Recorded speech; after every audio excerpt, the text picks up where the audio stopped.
Bienvenue dans Happy Silver Anime, le podcast qui dynamise l'animation auprès des seniors. Moi, c'est Amandine, formatrice et fondatrice de l'Happy Silver Club.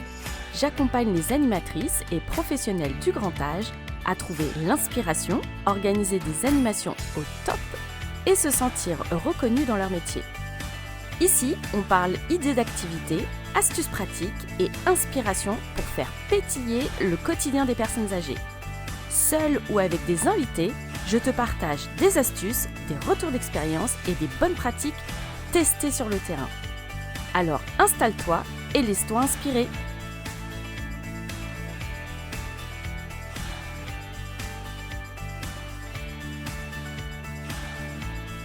Alors aujourd'hui, je vais te parler d'un sujet dont moi je parle peu. On en parle un petit peu, mais pas forcément très souvent. C'est un sujet qu'on pourrait qualifier de sensible, qui fait parfois peur. C'est la mort, le deuil, le départ des personnes âgées que l'on accompagne. Alors pourquoi je pose ce sujet aujourd'hui? C'est parce qu'en fait, cet épisode, il est né d'une question. Il y a quelques semaines, j'ai animé une visioconférence pour des étudiants de la cégep de la Pocatière au Québec, dans le cadre de mon partenariat avec André. Donc, s'ils m'écoutent, voilà, je leur passe le coucou entre parenthèses. Et donc, ces jeunes sont de futurs professionnels de l'animation sociale en gérontologie. Ce sont de jeunes futurs éducateurs spécialisés. Le titre, les noms des métiers, les accompagnements sont aussi différents au Canada qu'en France. Bref, je fais ma présentation et à la fin, il y a toute une session de questions-réponses. Et un étudiant m'a posé cette question. Comment est-ce qu'on gère la mort des personnes qu'on accompagne? Comment on fait en tant que professionnel et comment on doit réagir? Comment on gère? Et là, donc, je lui réponds avec toute authenticité, je lui fais part de mon vécu, etc. Et en fait, je me suis dit, bah tiens, il faut que j'en parle parce que je suis sûre que toutes et tous là qui m'écoutez, vous avez forcément en souvenir ce premier deuil que vous avez peut-être vous vécu sur le terrain. Et en fait, pourquoi je voulais en parler? Parce que c'est une vraie question et que la réponse, pour moi, n'est pas aussi sombre qu'on pourrait le croire. Alors, je t'explique pourquoi. Mon premier deuil professionnel, alors je vais être honnête avec toi, clairement, mon premier décès en EHPAD, je ne l'ai pas bien vécu, mais dans le sens, pas trauma, et ça m'a marqué, mais dans le sens, ça m'a marqué de manière euh, positive. Je m'explique. J'étais en reconversion professionnelle. Donc auparavant, je travaillais dans la com et un directeur, d'ailleurs merci à lui, m'a laissé ma chance. Je lui ai prouvé que j'étais à ma place, que je voulais faire ce métier. Bref, reconversion pro. Donc je venais pas du tout du secteur, je venais pas du tout du secteur médico-social ni du métier. J'ai clairement découvert la réalité du métier avec tout ce que ça implique euh, au quotidien. Et grâce à une équipe juste magnifique et des seniors et des familles, enfin incroyables. Et quand ce premier résident est décédé, en fait, ça m'a percuté de plein fouet, mais euh, comment je pourrais dire? Je me souviens du choc, mais du choc dans le sens où la veille au soir, ce monsieur donc vivait avec sa femme au sein de l'établissement. Sa femme était en fauteuil et lui, il était en autonomie moteur. Et lors de l'animation, de ma dernière animation, donc c'était la dernière animation de la journée, ça riait, on riait fort tous ensemble avec lui, sa femme, d'autres résidents. Ils dansaient, on chantait. Enfin, c'était la vie, la vie qu'on connaît dans une maison de retraite, dans un EHPAD. Et en fait, je me souviens du choc, en fait, parce que je suis arrivée le lendemain matin et donc on m'annonce, donc j'apprends son décès. Et pourquoi est-ce que je l'ai vécu comme un choc? C'est parce qu'en fait, je me suis dit, mais attends, mais hier soir encore, on riait ensemble, c'était beau, c'était magnifique. Et là, il est plus là. Et d'un seul coup, j'ai eu l'écho d'une phrase que ma grand-mère maternelle répétait très souvent. Elle disait: «Aujourd'hui, on est là, demain, on n'est plus là». Et là, en fait, j'ai compris une chose quand ce monsieur est parti.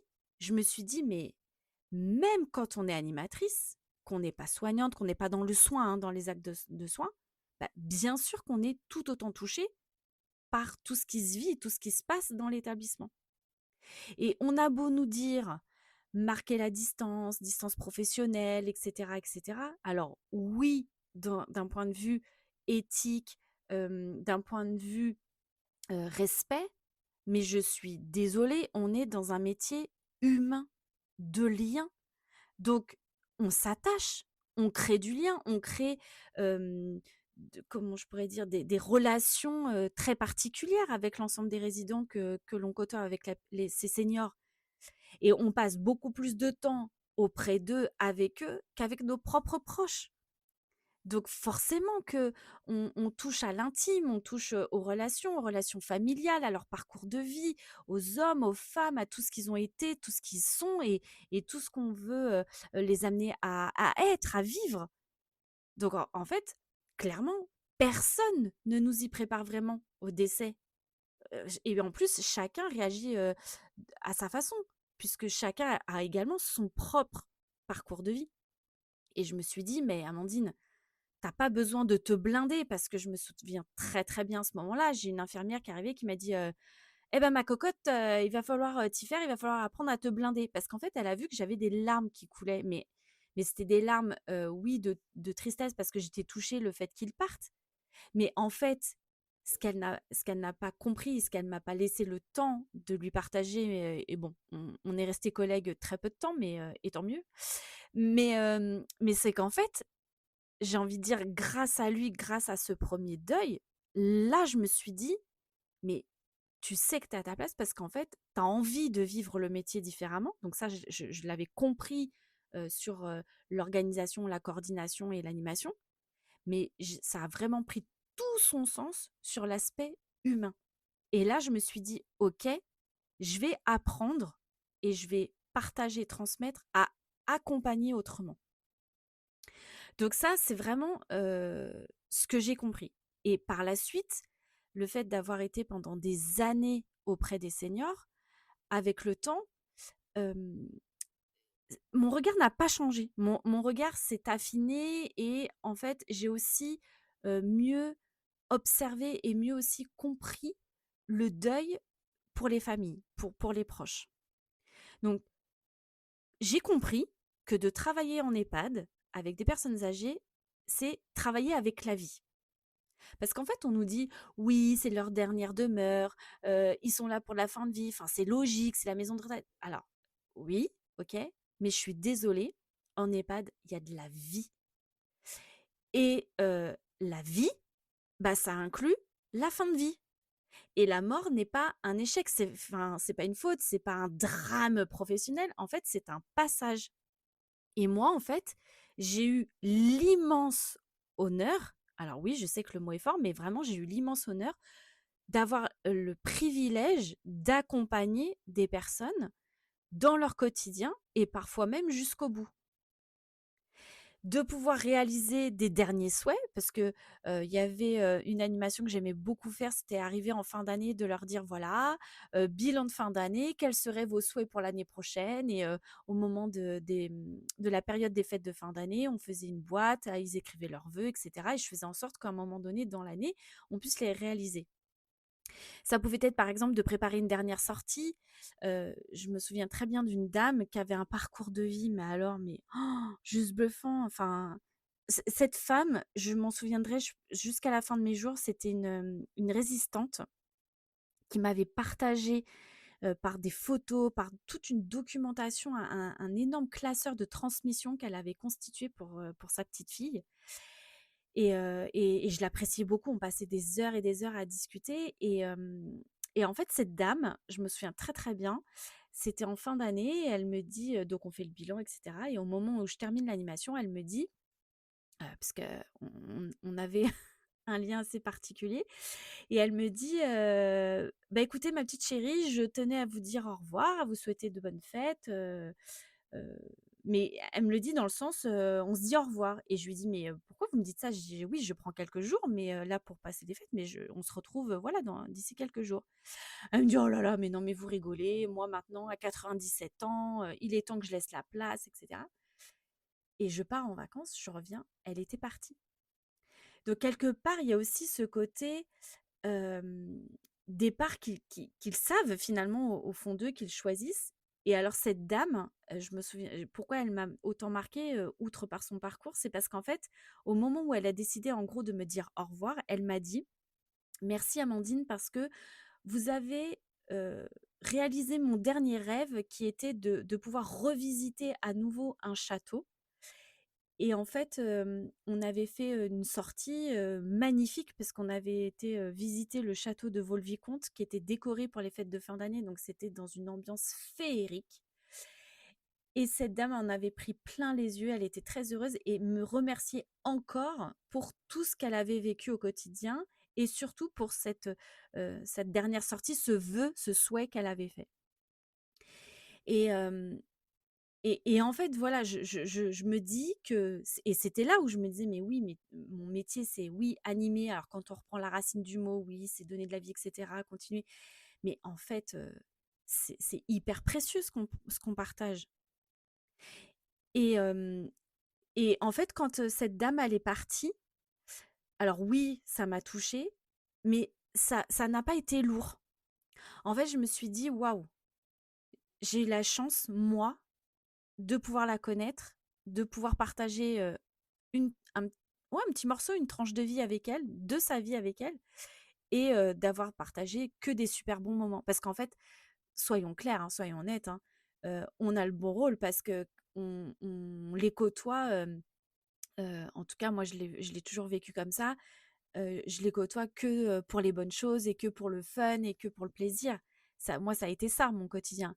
Alors oui, parfois on avait des résidents, avec, parfois des crises par rapport aux troubles du comportement liés à la maladie d'Alzheimer, mais l'être humain est bon, donc il y avait toujours ce côté magique, magnifique et franchement je remercierai jamais assez toutes ces personnes que j'ai pu croiser, aussi bien professionnelles que ces personnes âgées que j'ai pu croiser. Alors ce qui m'a aussi, beaucoup marqué autour du deuil, hein, des départs des résidents, ce sont aussi les familles. Des familles qui m'ont remerciée, des familles, qui m'ont remerciée d'avoir accompagné leur mère, leur père, leur arrière-grand-mère, leur grand-mère, leur grand-père, enfin voilà, qui m'ont demandé aussi de prendre la parole pour rendre hommage. Enfin, c'est vraiment fou, là, je sais que j'ai 2 familles en tête, une famille, dont, la mère donc, décède, à l'hôpital et en fait, la fille m'appelle, en me disant: «Voilà Amandine, je tenais à vous l'annoncer en premier par rapport aux professionnels d'établissement. Maman est partie. Elle tenait à ce que je vous dise merci et elle tenait à ce que je vous dise ça» et en fait, là, la fille me dit: «J'ai quelque chose à vous demander. Bien sûr, vous pouvez dire non, mais je souhaiterais que vous, rendiez hommage à maman lors de ses obsèques». Donc bien sûr que j'ai dit oui tout de suite, avec quand même une pression sur les épaules de me dire, «Est-ce que je vais être à la hauteur de ce que vont entendre ses proches?» parce que c'était une femme très, aimée, très aimante, voilà et en fait, oui, le jour des obsèques, ça a juste été incroyable de me dire que j'ai eu la chance, pareil, de connaître cette merveilleuse femme qu'ils ont aussi connue, côtoyée dans différents rôles, rôle de mère, rôle de sœur, de tante, de grand-mère, arrière-grand-mère, enfin amie, enfin voilà.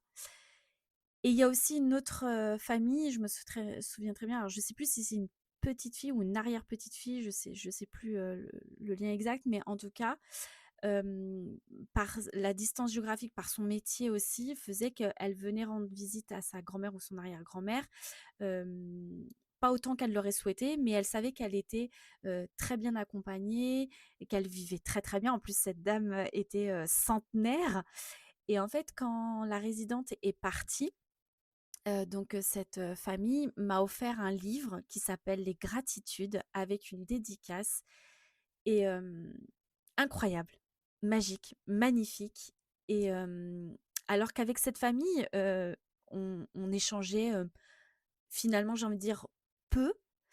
Mais en fait, la résidente parlait de moi, parlait de ce qu'elle vivait au quotidien et en fait, je m'y attendais mais tellement pas ce jour-là de recevoir ce magnifique cadeau de remerciement qui n'avait pas lieu d'être, mais voilà, mais j'étais extrêmement touchée. La dédicace m'a clairement donné les larmes et le livre, tellement magnifique et ça, c'est un livre, voilà, je sais qui m'accompagnera, jusqu'à la fin de ma vie, voilà et que je relis, assez souvent. Je relis aussi la dédicace donc clairement, c'est dans des situations aussi comme ça qu'on comprend que le rôle qu'on a en tant qu'animatrice, clairement dépasse le cadre de l'animation.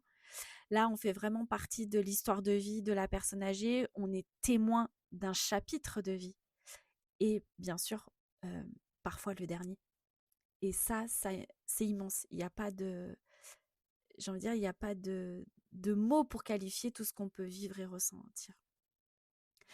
Alors, aujourd'hui, je ne vois plus la mort comme quelque chose de lourd. Alors, après, je suis d'un tempérament où je l'ai jamais vu, pour l'avoir vécu aussi d'un point de vue perso, ça a été compliqué, mais voilà, j'avais quand même une différence, entre le pro et le perso. Mais vraiment, aujourd'hui et ça restera toujours, je la vois vraiment comme un cycle, une fin naturelle, un passage. Et je crois profondément que le rôle de professionnel, hein, de l'animation, sociale en gérontologie, ce n'est pas de fuir ce moment et de le laisser, uniquement, aux soins, j'ai envie de dire, mais de rester, bien sûr en fonction de faut se connaître aussi, hein, de comment on est face à tout ça, mais de rester, humain, présent, hem, pas la peine de marquer une distance et j'ai envie de dire pas besoin non plus de s'effondrer et voilà, ça touche, ça nous émeut, mais on peut être en même temps ému et touché. Et j'ai envie de dire, c'est aussi important de pouvoir transformer ce moment en un espace de respect, de gratitude envers les personnes qu'on a accompagnées. Alors pour les étudiants, les jeunes professionnels ou les professionnels qui sont en reconversion, donc j'ai envie de dire aux étudiants du Québec, de la francophonie, à ces jeunes éducateurs, aux animatrices peut-être qui débutent, à ces jeunes aussi en France qu'on a, pour, tous les diplômes, hein, en animation, j'ai envie de vous dire,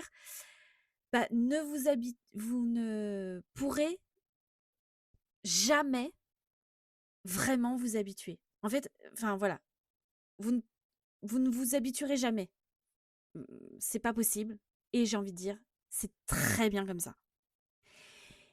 Et finalement, si un jour, vous ne ressentez plus rien, posez-vous quand même des questions. Alors, vous apprendrez, hem, avec les seniors que vous allez accompagner, à prendre du recul, à partager aussi en équipe, parce que, parfois, au sein des équipes, il y a parfois des jugements qui peuvent être portés sur, les familles autour. Vous apprendrez aussi à déposer vos émotions et surtout, vous allez comprendre et vous allez réaliser que vous avez fait votre part et que vous avez finalement ouais, j'ai envie de dire ça, ouais, que vous avez finalement participé à quelque chose de profondément humain. Voilà, donc un épisode assez spécial, rempli d'émotions, mais je trouve, voilà et qu'il était important d'en parler. Donc la mort, pour moi, fait partie de la vie et forcément, en gérontologie, elle est présente, mais pour moi, elle n'est pas sombre. Elle est souvent entourée de douceur, de gratitude et surtout de reconnaissance. Et moi, clairement, ce métier d'animatrice en EHPAD m'a appris ça, que accompagner quelqu'un jusqu'au bout, finalement, c'est peut-être l'une des plus grandes formes d'amour professionnel. Donc merci encore à cet étudiant pour sa question. Merci également, à la Cégep de la Pocatière pour cette ouverture, de la francophonie internationale et merci à toi d'avoir écouté, cet épisode Et si tu es professionnel du lien, sache que ton rôle est immense. On se retrouve très vite et prends soin de toi. Merci d'avoir écouté cet épisode, j'espère qu'il t'a inspiré. Si le podcast te plaît, offre-lui 5 étoiles sur ta plateforme d'écoute préférée. On se retrouve très vite pour un nouvel épisode. Et souviens-toi, créons ensemble une touche de magie pour les seniors.